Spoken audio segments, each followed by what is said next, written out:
Nous étions là, immobiles, devant cette grande étendue d'eau, à contempler le reflet de la lune sur l'océan, main dans la main. Je me souviens, j'étais heureuse. Je vivais, mais je vivais vraiment. Le bonheur luisait sur nos visages de gamins, et pendait à nos lèvres, un peu naïvement. Mais ça, c'était avant. Maintenant, je vis sur ce lit d'hôpital. Je me bats contre ma maladie. Les choses ne vont plus du tout ces jours-ci. Ma vie est devenue un véritable enfer. J'ai pas envie de finir ma vie sur ce foutu lit d'hôpital. Ma respiration ralentit. Je le ressens. Au fond de moi, c'est comme si mon cœur se brisait. Vais-je succomber à la tentation? Je dois avouer que la mort m'attire beaucoup ces jours-ci. Je me demande comment je pourrais survivre. À vrai dire, vivre est devenu un vrai cauchemar. Il n'y a plus rien, juste le vide et le néant. Pourquoi je continue? Pourquoi je me bats? Je ne sais plus où aller, je ne sais plus quoi faire. Chaque minute, chaque seconde qui s'écoule me désespère. Je suis désemparée. Je n'ai plus de force, plus d'espoir. J'ai juste ma famille, qui, elle, me soutient. Je suis à bout, je n'en peux plus. Je veux savoir s'ils pourront me guérir, ou pas. Me sortir de ce gouffre sans fin, ou pas.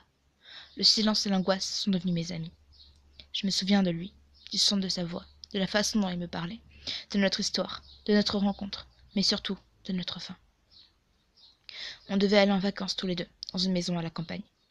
Avec l'accord du médecin, j'ai pu y aller. En fait, je marchais avec une machine qui m'aidait à respirer. Je ne sais plus trop comment la décrire. Je suis atteinte d'une maladie, quelque peu connue, mais connue quand même, la mycoviscidose. Cette maladie m'auto-détruit, chaque jour.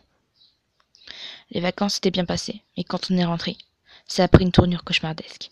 Un homme ivre a foncé sur nous comme un tank. Il est mort. Et lui aussi. Je ne me souviens plus de son nom. Depuis cet accident, je me suis retrouvée avec la colonne vertébrale brisée. Ma vie est devenue tellement différente que je ne sais pas si j'ai envie de continuer. Pourquoi on m'inflige tant de souffrance? J'ai rien demandé, vous savez. Les médecins pensent que je ne survivrai pas longtemps, alors que mes parents gardent espoir. Mais comment ils font? Moi, j'y arrive plus là. Du moins, j'y arrive plus. J'ai plus de force, plus de courage. Je suis pas une battante, je suis pas une gagnante. Je suis juste cette fille qui doit vivre comme un oiseau privé de liberté sur ce lit, à me morfondre, comme une pauvre idiote, du sort qu'on m'a jeté, au lieu de me relever, de relever la tête et de sourire. J'ai déjà baissé les bras, mon royaume est déchu, et mon monde s'est écroulé. Alors, comme je n'ai plus rien à perdre, j'écris. C'est rare que les jours soient beaux, mais je fais avec les moyens du bord, comme on dit. J'aimerais être sauvée, j'aimerais vivre comme tous les autres, j'aimerais pouvoir danser, bouger, j'aimerais pouvoir vivre avec mes rêves, mes envies et mes passions. Mais je sais bien que je ne pourrai jamais. Les chercheurs travaillent d'arrache-pied pour essayer de sauver des gens atteints par la même maladie que moi. Au final, à quoi ça rime tout ça?